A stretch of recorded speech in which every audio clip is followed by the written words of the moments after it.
उठो लाट साहब, चाय पी लो, 7 बजने वाले हैं। मुझे बच्चों को स्कूल भी भेजना है। नींद से गोकुल के कानों पर यह ककर्स आवाज़ पहुंची थी। तभी दूसरी आवाज़ आती है, गोकुल उठ जा। रोज़ सुबह सुबह घर में कलह कराना तुझे अच्छा लगता है क्या? गोकुल की नींद खुल गई। भाभी और माँ के प्रवचन रोज़ की तरह आज भी उसके कानों में घुल रहे थे, पर वह बेफिक्र सा पड़ा था। माँ की बात तो एक बार बर्दाश्त भी कर लेता, पर भाभी का इस तरह से उल्हाना देना उसे कतई मंजूर न था।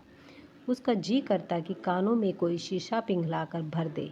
जहाँ तक चाय की बात थी, उसने कभी गर्म चाय की डिमांड ही नहीं की थी। जैसी मिलती वैसी पी लेता। फिर उसके बिस्तर से उठ जाने से कौन से घर के काम फटाफट होने लगेंगे, बल्कि और कलह हो जाएगा। भाभी को वह फूटी आंख नहीं सुहाता था। वह नहीं समझ पाती थी कि टूर एंड ट्रैवल्स और ट्रैकिंग का काम थका देने वाला होता है। बड़ा भाई कुछ कहना भी चाहता तो पत्नी के सामने उसका मुंह न खुलता था। एक तरह से वह पत्नी की बातों का मूक समर्थन करता था। माँ जानती थी कि मेरा बेटा बिल्कुल नालायक तो नहीं है, लेकिन ऐसे बेटे को लायक भी तो नहीं कहा जा सकता जिसकी शादी की चिंता ने ही उसको इतना परेशान कर दिया हो। कितनी कोशिश नहीं की माँ ने, जगह जगह रिश्तेदारों से कहा था, जिन्हें भेजा था, पर कोई लड़की मिली ही नहीं। एक समय था जब लड़के वालों की तरह से शादी का प्रस्ताव आना लड़की वाले अपना सौभाग्य समझते थे। लेकिन आज गोकुल जैसे कई लड़के इस कस्बे में हैं, जिन्हें सुंदरता और बुद्धिमत्ता की कसौटी पर कसी जाने वाली तो क्या, साधारण रंग रूप वाली घर गृहस्थी का ध्यान रखने वाली लड़कियां भी नहीं मिल रही। ऐसे में किसका दोष कहा जाएगा? लड़के का ही कहेगा ना। काबिल होता तो क्यों न मिलती लड़की। बदलते सामाजिक ताने बाने को गहराई से मापने वाले कितने हैं। कभी कभी माँ भी उसे दोष देती है। भाभी तो हमेशा पीछे ही पड़ी रहती है। कई बार कहती, पढ़ाई के दिनों में थोड़ा मेहनत कर ली होती और कोई छोटी मोटी सरकारी नौकरी भी मिल जाती तो आज शादी के लिए लड़की भी मिल जाती। पर नहीं, लाड साहब को तो मौज मस्ती से फुर्सत ही नहीं मिलती होगी। तुम्हारे बड़े भाई ने की पढ़ाई, तभी आज सरकारी नौकर है। पूरी गृहस्थी चलाने का दम भरते हैं। गोकुल का बड़ा भाई सरकारी नौकरी पे था और एक मध्य औसत वर्ग के परिवार का रहन सहन उसका था। शादी के लगभग 8 साल हो चुके थे। 2 बच्चे थे। माँ का सपना था कि अब घर में छोटी बहू भी आ जाए, पर लड़की की तलाश एक मुश्किल काम जानकर गोकुल ने शादी का इरादा छोड़ दिया था। माँ अक्सर कहती थी, शादी के बगैर वंश आगे कैसे चलेगा? गोकुल बेपरवाह सा कह देता, तुझे वंश चलाने की क्या परवाह है? तो भाभी के बच्चे चलाएंगे ना तेरा वंश। मेरी परवाह न कर, मेरा परिवार बहुत बड़ा है। माँ न समझ पाती थी इस बात को। यकीनन परिवार तो हम पति पत्नी और उनके बच्चों से बनी इकाई को कहते हैं। ज़्यादा से ज़्यादा इसमें माता पिता को भी जोड़ लिया, लेकिन समाज को परिवार समझने की भूल हमने कभी की ही नहीं। अगर ऐसा होता तो क्या समाज में प्रेम ही प्रेम नहीं होता? मगर गोकुल की विचारधारा कुछ ऐसी ही थी।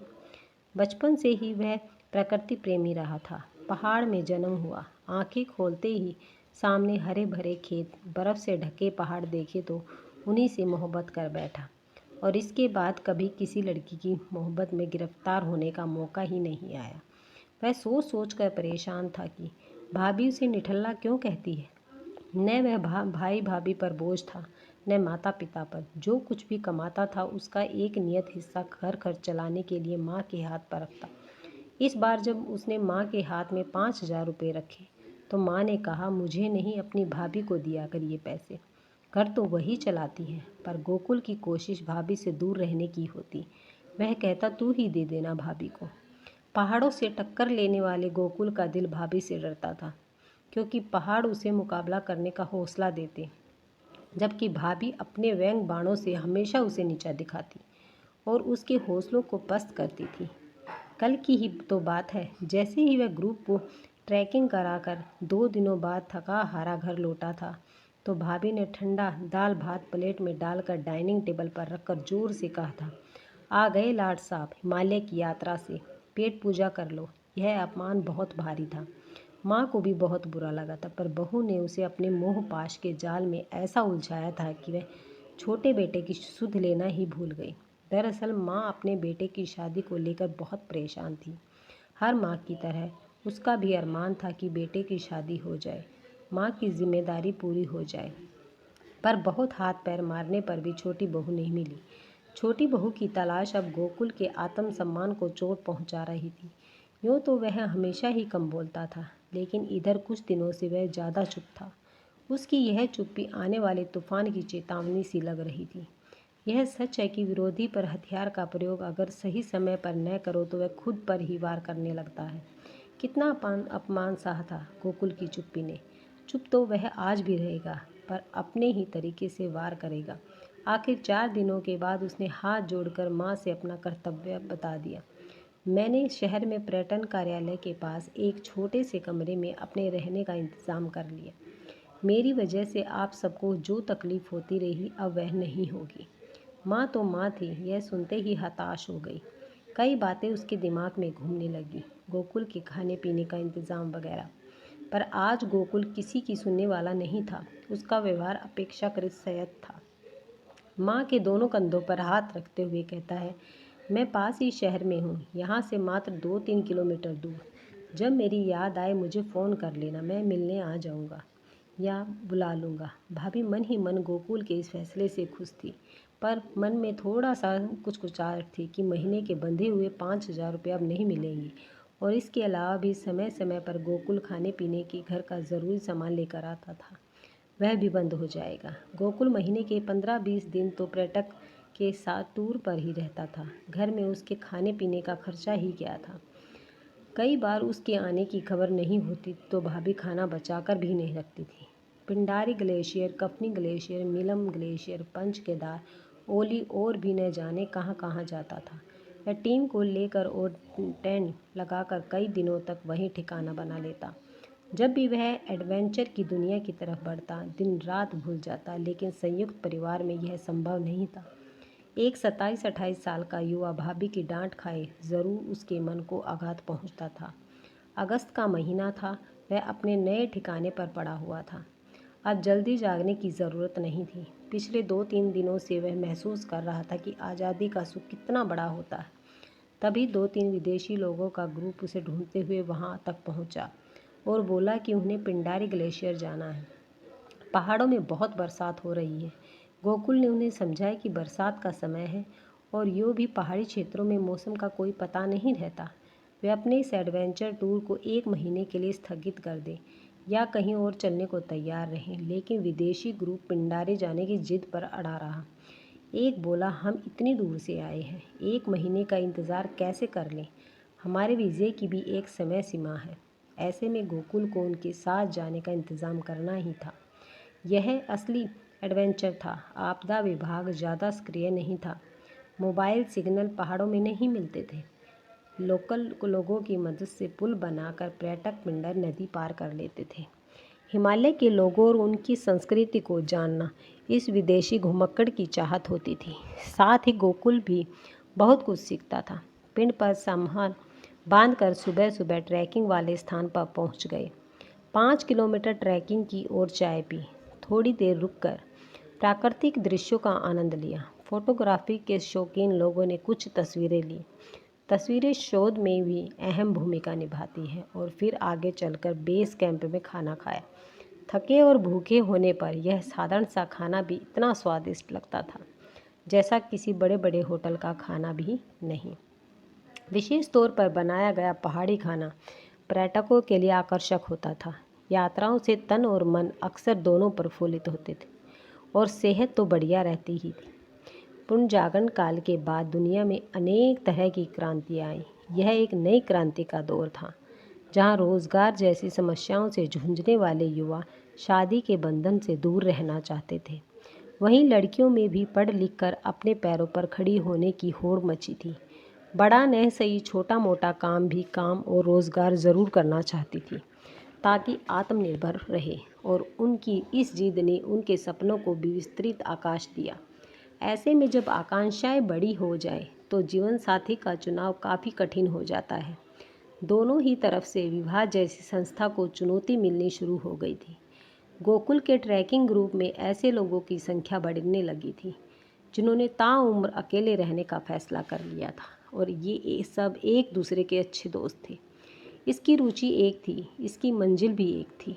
पारिवारिक जिम्मेदारियों में फंसा आदमी ज़्यादा दिनों तक घर से बाहर रहने की कहाँ सोच सकता है। लेकिन इन लोगों की ज़िंदगी कई मानों में शानदार थी। सबसे ज़्यादा समझने वाली बात यह है कि ये केवल ज़िंदगी का आनंद ही नहीं ले रहे थे, बल्कि प्रकृति को संरक्षण भी दे रहे थे। पर्यटक अपने 1 या 2 बच्चों के साथ पहाड़ घूमने आते और बच्चे कार के अंदर ये चिप्स के रैपर, कोल्ड ड्रिंक की खाली बोतल सड़क से नीचे जंगल में फेंक देते। बहुत कुपित होता था गोकुल यह देखकर कि ये लोग एक बच्चे तक को नहीं संभाल पाते, उसे शिष्टाचार नहीं सिखा पाते। उसकी टीम जंगलों में कूड़ा करकट उठाकर उसे ठिकाने लगाती। जहाँ जहाँ तक ये लोग जाते, बाज, बुराज, अशोक, अतीस, आड़ू, कुबाड़ू, खावल जैसे फलों के पेड़ लगाते। अपने साथ मिट्टी में लपेटे हुए बीज और गुठलियाँ ले जाते और उन्हें दूर दूर तक बिखेर देते। अगली यात्रा के दौरान जब नन्हे नन्हे पौधे मुस्कुराते हुए दिखाई देते तो गोकुल और इन सब की खुशी की सीमा न रहती। खुशियों का विस्तृत आकाश मिल जाता सबको। इन जानदार नन्हे नन्हे पादपों को देखकर उनके साथियों में से एक था सागर। उम्र में गोकुल से काफ़ी छोटा, पर अपने नाम के अनुरूप ही विशाल दिल वाला और घूमने का अथाह शौकीन। उसने बद्रीनाथ जाने की जिद पकड़ी थी, पर गोकुल और कुछ लोगों का कहना था कि अभी यात्रा सीजन के आरंभ में भीड़ को देखते हुए जाने का विचार सही नहीं है, बरसात के बाद जाएंगे। सागर मान गया और बरसात भी बीत गई। नवरात्र से पहले के दिनों की बात है। 4 धाम में भीड़ भाड़ अब कम होने लगी थी, क्योंकि अधिकतर श्रद्धालु कपाट खुलने के चंद महीनों के दौरान ही तीर्थ यात्रा के लिए उमड़ पड़े थे। गोकुल ने अपनी छोटी सी टीम, जिसमें सागर भी शामिल था, के साथ बद्रीनाथ जाने का प्रोग्राम बनाया। मन से अब वह आध्यात्मिक प्रवृत्ति का था, पर उसका धर्म विचित्र था। मंदिरों में जाकर घंटों पूजा पाठ करना या भीड़ लगाना उसका ध्येय नहीं था। उसके अपने कुछ आदर्श थे, जिनका पालन कर वह अंतर्मन की शांति पाता। समूह के कई लोग बद्री धाम के दर्शन करना चाहते थे, इसलिए एक सुबह ये लोग ट्रैवलर टेम्पो से निकल गए। कुल मिलाकर 15 लोग थे, इनमें रूपा भी थी। रूपा पिछले 2-3 सालों से गोकुल की टीम से जुड़ी थी। वह गोकुल की ज़िंदगी से जुड़ना चाहती थी। 1-2 बार गोकुल को इस बात का एहसास दिलाने की कोशिश भी की थी। उसने गोकुल ने अपने बंजारेपन का हवाला देते हुए हर बार उसके अरमानों पर पानी फेर दिया। बद्रीनाथ दर्शन के बाद वे लोग माणा की तरफ बढ़े, जो यहाँ से लगभग 2 किलोमीटर आगे था। चीन तिब्बत सीमा से लगाकर यह भारत का आखिरी गांव है, जो अब पहला गांव कहलाने लगा। माणा से वसुधारा और स्वर्ण रोहिणी तक ट्रैकिंग की जाती है। कैंप के 15 लोगों में से 11 तो स्वर्ग रोहिणी तक जाने का जिगर रखते थे, लेकिन 4 लोग बेस कैंप वसुधारा तक ही जाने की हिम्मत कर पाए। शारीरिक परेशानी की वजह से रूपा भी वसुधारा तक ही जाना चाहती थी, पर गोकुल के साथ की चाहत उसके पैरों को आगे धकेल देती थी। रास्ते में वह थक कर जानबूझकर रुक जाती, ताकि गोकुल की नज़रें इनायत होकर उसे बैठे हुए देखकर गोकुल पूछता, रूपा तबीयत ठीक है ना? अगर कोई परेशानी है तो बेस कैंप में ही रुक जाओ, नहीं मैं आपके साथ चलूँगी। मेरे मन की बात तो आप समझ नहीं पाए, लेकिन साथ चलने की इजाज़त तो दे सकते हैं। समझा करो रूपा, मैं तुम्हें पहले भी समझाया था कि मोहब्बत और चाहत हम दोनों के बीच में अभी है।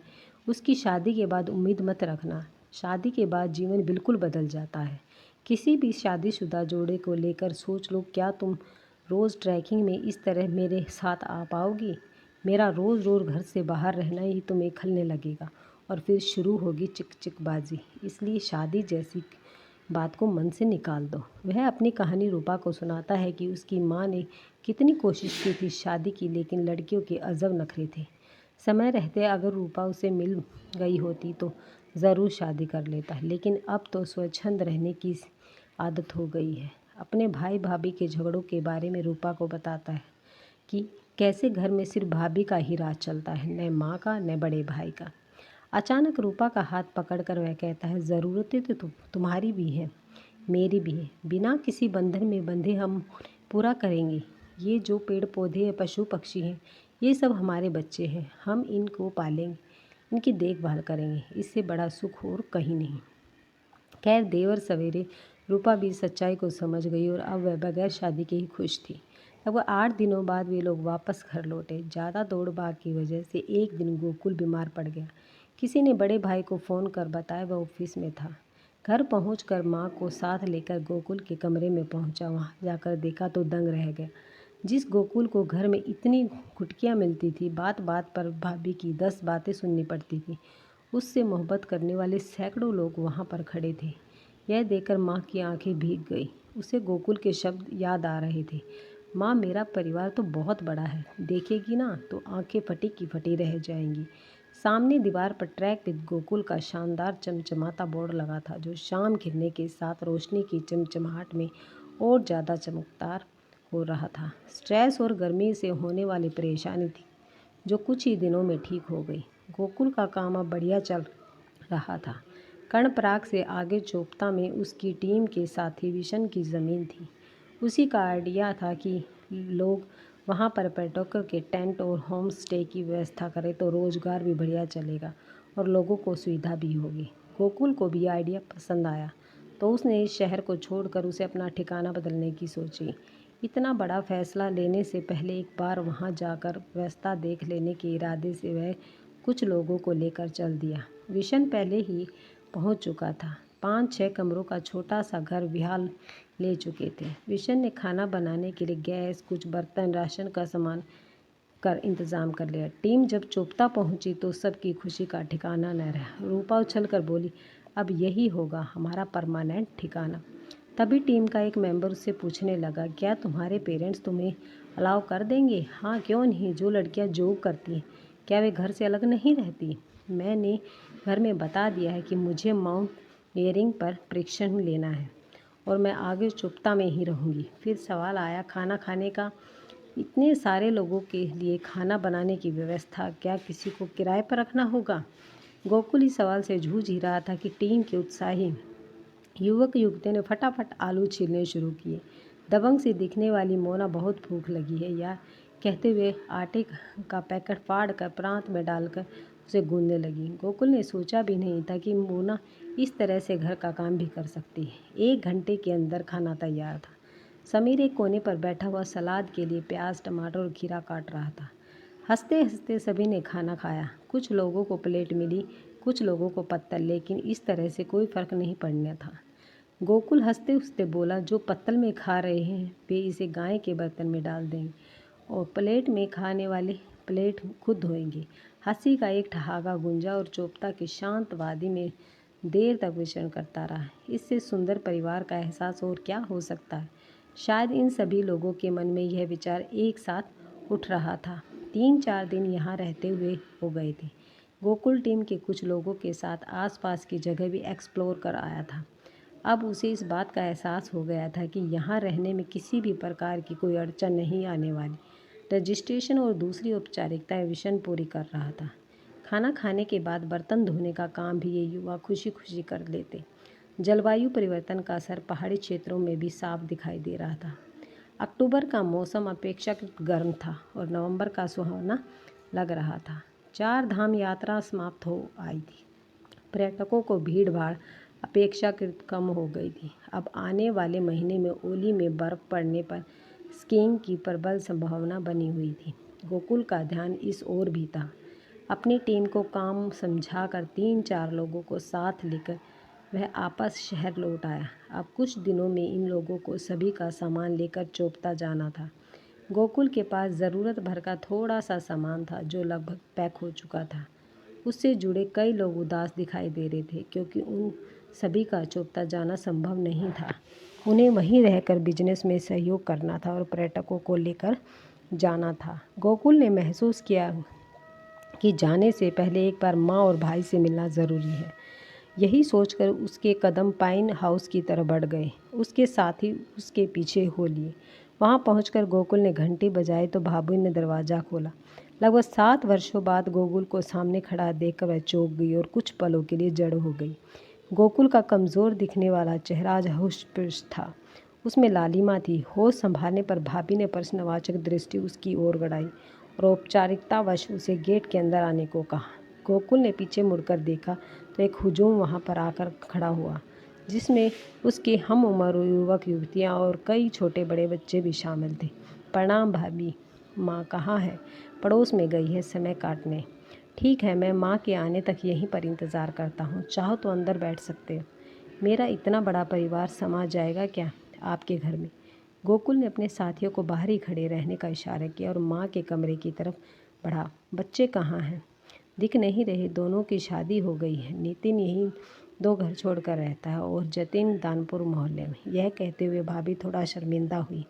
उनके अपने ही बच्चे उनसे दूर थे। उन्हें गोकुल का एक वट वृक्ष महसूस हो रहा था, जो दूर दूर तक फैले और लंबे चौड़े परिवार के साथ खड़ा हुआ था। अगर आपको ये वीडियो पसंद आई है तो वीडियो को लाइक, शेयर और सब्सक्राइब करना ना भूलें। धन्यवाद।